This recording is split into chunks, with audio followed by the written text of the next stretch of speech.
citizens, Zambian nationals. The late president was domiciled in Zambia. He was only temporarily in South Africa.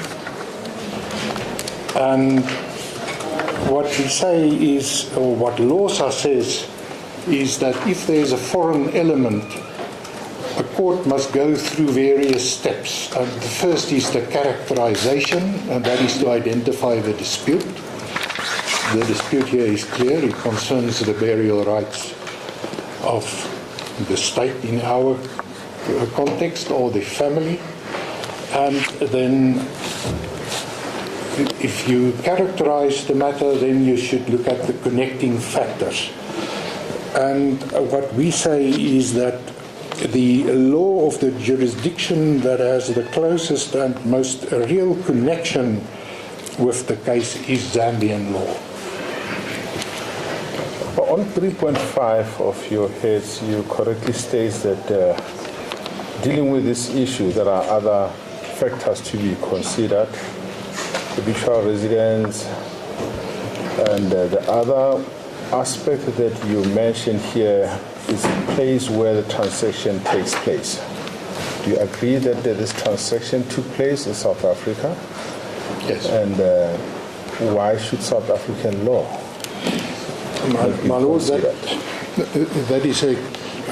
a complicated or a complex issue, because it may be that the law of Zambia would say, look, in an event such as this, you must look at the law of the contract, the place where the contract took place, the lex loci contractus. Yes.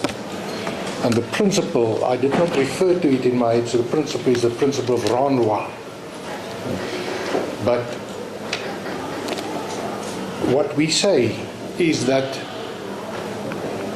the law that has the clearest and most real connection is Zambian law. But yes, the court may decide to deal with the matter on the basis that the parties contracted in South Africa, the lex loci contractus should apply, and if you do that, then clearly the result would be South African law, and then the contentions that we have already made as far as breach is concerned would apply. Incidentally, the position in Zambian law is exactly the same as in South African law as far as the law of contract is concerned. In the heads I gave you a reference to an eminent writer on the law of contract. And what is also necessary just to briefly point out is that, and I see in the respondent's answering affidavit, or in the heads of argument, it is stated that the applicants did not produce any expert evidence as far as the Zambian law is concerned, but that is not correct. The supplementary founding affidavit makes it clear that the Attorney General who deposed to the founding affidavit is an expert. He's the government's chief legal advisor. He has various law degrees. He's a practitioner. He confirms the position in Zambian law. And then there's also a further expert, Mr. Mutemwa, who is state counsel. That is the equivalent of the senior counsel in South Africa. He's also an expert in Zambian law, and he also confirms that the position in Zambian law is as is set out in the supplementary founding. I don't have an issue with that, Mr. Stewart. What I need clarity upon is that since this is foreign law, the court may consider it. And if we consider South African law, we should also look at the constitution of the country regarding the dignity or the rights mentioned in the Bill of Rights. Yes. Now, if we focus or if we decide to consider South African law, shouldn't the rights of the respondents be given more weight? What we say if you look at South African law and you look at the right of the respondents, Yes. you should look at it in totality, and that will take me to the matter that I want to refer you to.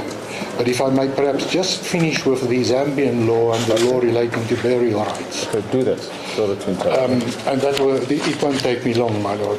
It is that matter of the people versus Secretary of Cabinet, ex parte Kaweche Kahunda. And you will find the relevant portion on K126, where the Zambian High Court stated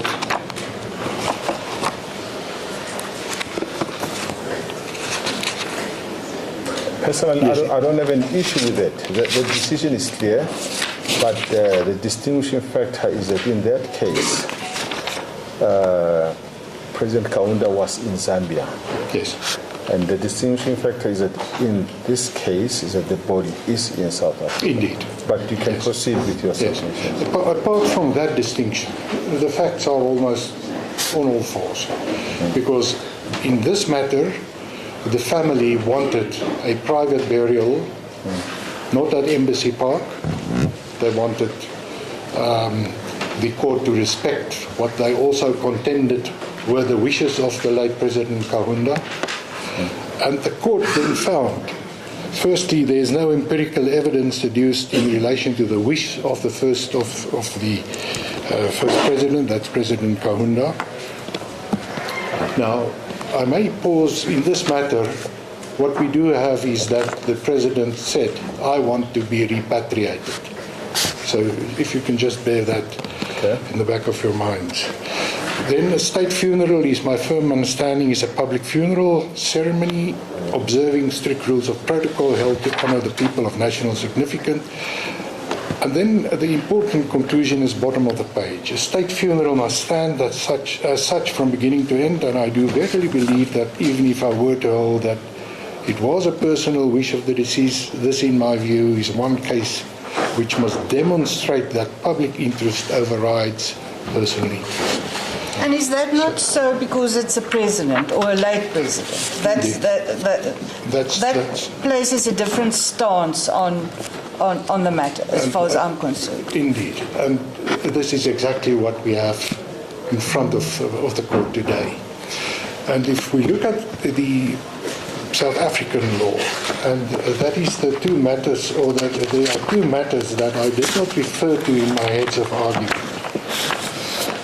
And these matters are, well, it's actually one matter. It's the matter of Sengadi versus Tsambo. It is item number 13 in the bundle that we handed up, and that was also in case lines T104.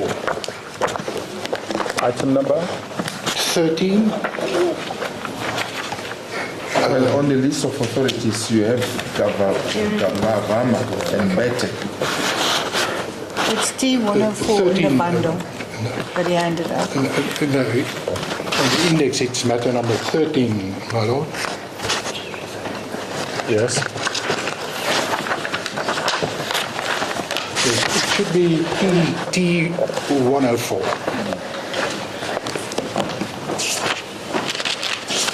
This is a decision from the Gauteng local division. Mokwatleng J, His Lordship, granted that decision. And what this matter was all about, it concerned an application by the customary law wife to have the deceased buried at a place where they wanted to arrange for the burial, and that application was opposed by Mr. Tsambo, who is the father of the deceased and the father-in-law of the applicant. And the issue in that was raised was whether there was in fact a valid customary law marriage. And the contention was that the wife was not properly handed over to the husband's family. And the learned judge then found that that may be so. She may not have been properly handed over, but that provision in the customary law of marriage is unconstitutional. And he then found that because that requirement falls to be disregarded, there was in fact a valid marriage. His conclusion then is that, well, if that is so, the wife's wishes as far as burial must take precedent. But then comes an important part of that judgment, paragraph 41. You will find that probably T... 110. Yes, 110. I'm quoting from the decision. The applicant, as the customary law wife of the deceased, Jabulani Tsambu, pursuant to a customary law marriage concluded between himself and the deceased on so-and-so date, is entitled to bury her customary law marriage husband, the deceased. But in this matter, there are competing claims predicated on the principle of Ubuntu vis-à-vis the deceased's family and the applicant's rights as the deceased customary law widow. The considerations of public, the principle of fairness, equality, equity, and the interest of justice, and the balance of convenience, and the exigency that the deceased was a public figure of national importance and was to be accorded a civil funeral by the provincial government of the Northwest, which was funding the costs of the funeral burial of the deceased at the community hall, which was already booked. That as this urgent application was being argued, a second service was being held. And then the learned judge continues, paragraph 42. These multiple competing and practical considerations cannot be governed and resolved strictly on the basis of the principles governing the granting of interdict at this late hour to interdict the respondent from the respondent, that's the husband and the provincial government, from proceeding with the funeral and the deceased. The court was obliged to exercise a practical common sense approach which prompted the court to subsume the legitimate burial rights of the applicant as the customary law wife of the deceased to the greater equally competing rights of the public interests and the deceased's family rights, more especially where the deceased body was lying in state in Mahikeng and so forth. So what we say is that there is already clear judicial precedent in this province and in the local division for an approach that we contend should be adopted. And in our heads of argument, we referred you to the two matters, the two decisions by Fleming, Mr. Justice Fleming, the Trollop and the Kutuane matter, where he also propagated and advocated a more flexible approach, taking into consideration all the circumstances. Now, I also need to point out to the court that that decision or those decisions were criticized.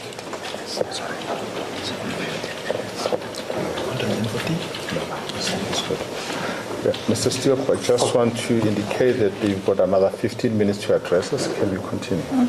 We'll continue and not adjourn for tea. I will comfortably make it, by the way. Those decisions, the Kutuane and the Trollop decisions, were criticized in the PN and another versus PN matter. It's referred to by the respondents in their heads of argument, and it's also, it should be, it's item 15. Item 15T128.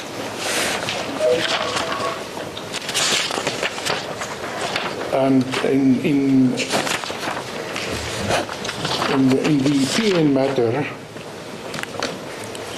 the learned judge, Mr. Justice Moshoane, criticized the approach adopted by the court in that matter. It's in paragraph 25 of that decision. And what the learned judge pointed out is that, look, you can't just ignore the rights of the common law wife in a common law marriage.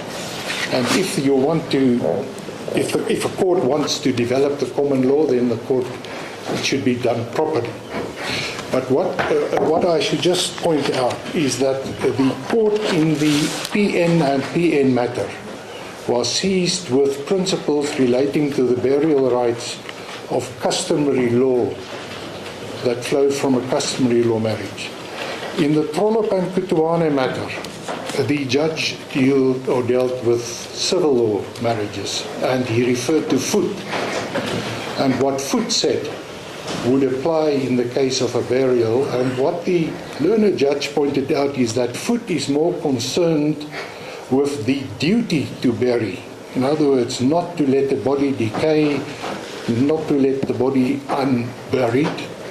And what the learned judge said is that Foot did not concern or did not consider the right, who has the right to bury, and especially what would be the position when there is, or when there are competing or conflicting claims, such as what we have here.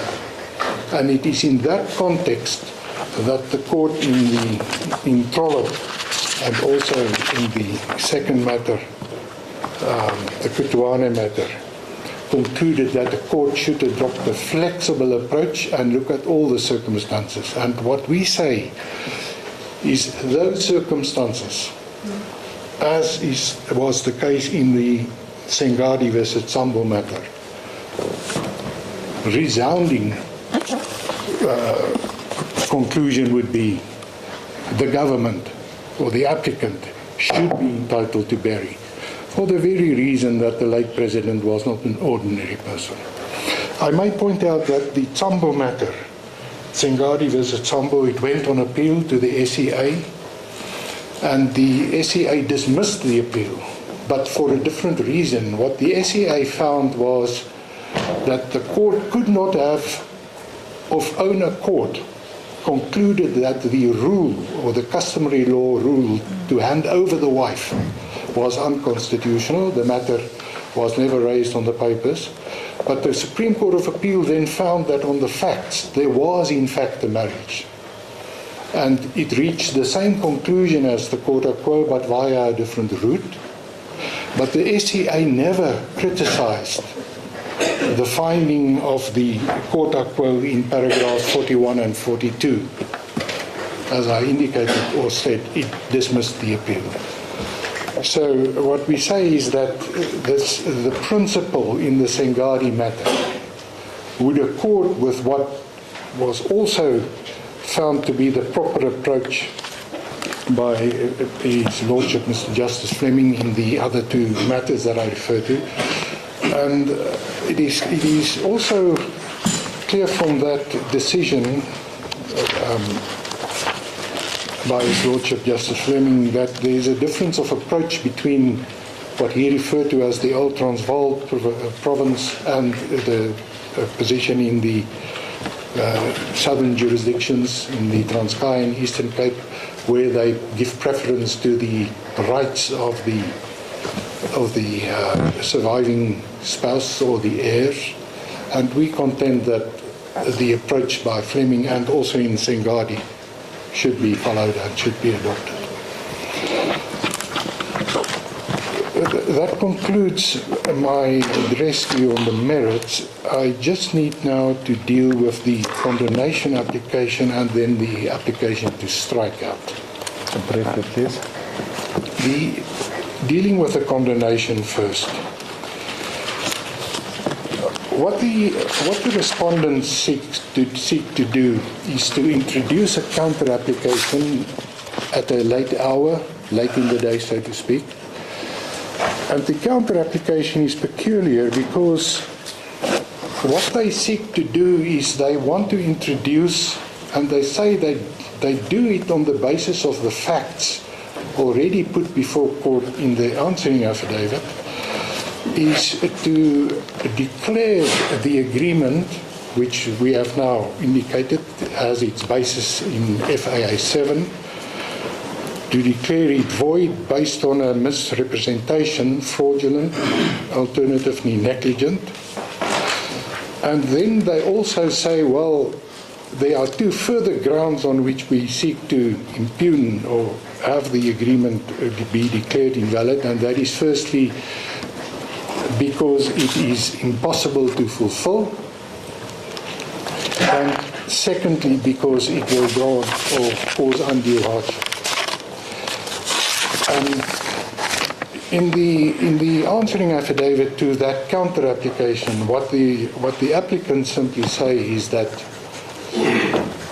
there are no facts provided to support any of those contentions.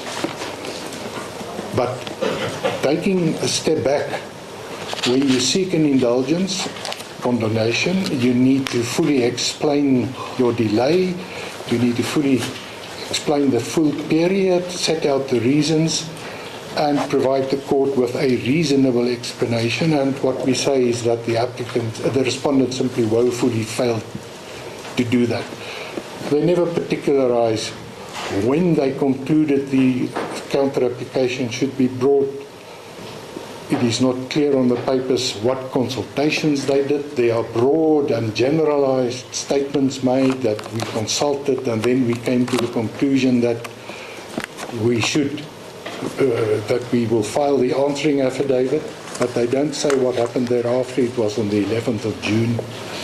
So what we say is that an applicant for condonation should show good cause. It has two legs: a reasonable explanation, which we say is lacking. The second leg is that the application is not frivolous and it has prospects of success, and we say there are simply none because no facts are provided. The Constitutional Court says there that ultimately it must be in the interest of justice, and we say under the circumstances that you have before you, interest of justice will never be served by granting condonation, which will lead to postponement of the matter. It will require further consultations, and that can simply not be permitted. The respondent or the applicant dealt with these issues in heads of argument. It is ZA, section ZA 02-6, where the heads of argument start, and we also refer you to the decision of the Constitutional Court. It is in the Van Wyk matter, Van Wyk versus Unitas Hospital. Those principles are well established. What the Constitutional Court says an applicant for condonation should satisfy. So we say that there is no basis for the granting of condonation, and it falls to be dismissed with costs. I will deal with the issue of costs just before I sit down. Then your Lordship has, and my lady has, the striking out application. And what the applicant says is that there are portions of the answering affidavit that are vexatious and scandalous, that serve only one purpose, and that is to paint the current president with a tar brush, and that is completely irrelevant to the matter at hand. Those allegations, because they are unsubstantiated, no facts were provided, we say we can't answer thereto. So that's where the prejudice lies. And in the supplementary founding affidavit, those instances are listed, and I do not intend to go through and to read out each and every one of these offending portions. What I may just point out is by way of summary, it is in the heads of argument, paragraph 6.6. The offending portions are dealt with in 6.6.1 up to 6.6.16. So those are all instances of what we say is nothing more than political grandstanding and attempts to vex, and these allegations fall to be struck out. They are scandalous in the sense used by the Constitution, of course. Mr. Stoop, I really am battling to find that there is any prejudice to the applicant. If it is accepted, I'll just give by way of one example that the authorities refused the late president to travel to attend a conference. The authorities refused him permission to come to South Africa, as documented by the letters. So if they say that might have contributed to his early demise, where lies the prejudice? They are giving context here. My Lord, that particular allegation, if my memory serves, we do not seek to strike. What we do seek to strike is where there are references to persecution, that the president fled Zambia. Those allegations, we say, have no place here because they are simply not the truth. Well, there are no facts to back them up. And that's why we say they must be struck.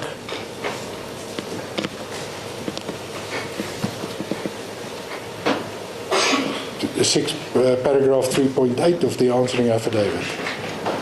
The words flagrant abuse of human rights. What human rights were abused? It's not particularized. Those instances that they say he was refused permission to go to a church on one instance. He was refused to leave the country because he did not provide medical records in another. Are these instances of flagrant human abuse? Clearly not. So what are these? And that's why we say we are prejudiced. Why should it offend the applicant if there is a suggestion that he was compelled to seek financial support from family and friends against the background that his pension was withdrawn, pension benefit was withdrawn? What is offending about that? It is tied up with 3.13, my Lord.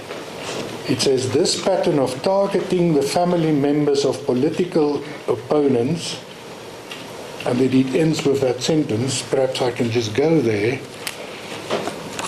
because you need to read these in context, in the broader context. So what they say is that there was a concerted effort on the part of the applicant to persecute. That's what they say, and that's what we say the applicant is prejudiced by. 3.13, if I may just go there.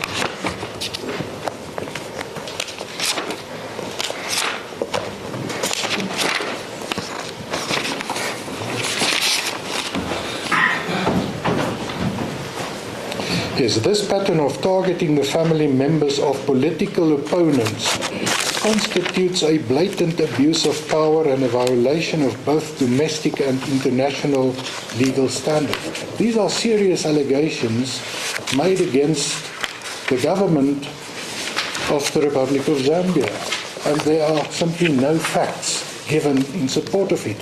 How does the applicant even start to address this? And that's why we say we are prejudiced. We can't simply deny this. The facts or the allegations are made. We can say it's not the truth, which we do. But these allegations should not have found their way into the answering affidavit in the first place. And that is why we also object to that first statement that we seek to have struck out, it's because it's part of this entire narrative. 3.14, further example of these underhanded tactics. Well, 3.14 is what we say is irrelevant. Yes, 3.14 to 3.16. So if I may deal with that, 3.14 to 16 deals with firstly what happened. But, Mr. Stip, even if that is true, how will it affect our judgment? I mean, It can't. No, it can't. My lady. But that also takes me to the relevance of those statements. These are serious allegations made that simply has no relevance to the matter at hand. And on that basis, the applicant is also entitled to have it struck. And the last item that I need to just quickly deal with is the impermissible hearsay, and that is an equally serious allegation that concerns the fact that because on the respondent's version, I paused to mention, I interrupted myself. What the respondent says is because you refused permission, you caused the early demise of the late president. And they state it here. I paused to mention that the treating physicians expressly indicated that had the late President Lungu been afforded the opportunity to consult with them during 2023 or at latest early 24, they would in all probability have been able to remove the tumor timeously, thereby avoiding any life-threatening consequences. Now, this is again a very serious allegation. As my colleague has said, how will this affect the judgment? It will not affect the judgment. No, but so it's irrelevant, firstly, but secondly, this comes from the mouth of the treating physicians. It's not confirmed, and it's the serious allegation that is made that simply depends. So you are saying we should not attach any weight to those allegations? Can't attach any weight with it. Yes, we follow the but what we argument. say, it should be struck. We're entitled to have it struck. It is irrelevant, it is impermissible hearsay, and we seek an order to that effect. Yes. My lords, my lady, that concludes the address. Costs? We seek costs, scale C, including cost of good counsel. Striking out, the normal cost is a punitive order. We seek a punitive order if you strike. May it please you. Thank you. 15 minutes.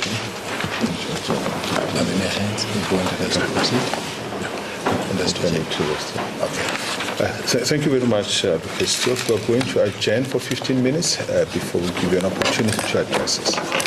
The court adjourns for 15 minutes.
isn't 20% wrong.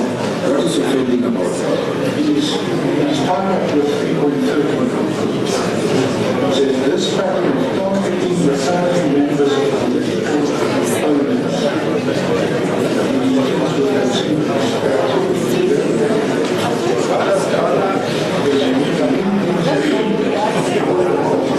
What they're saying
Yes.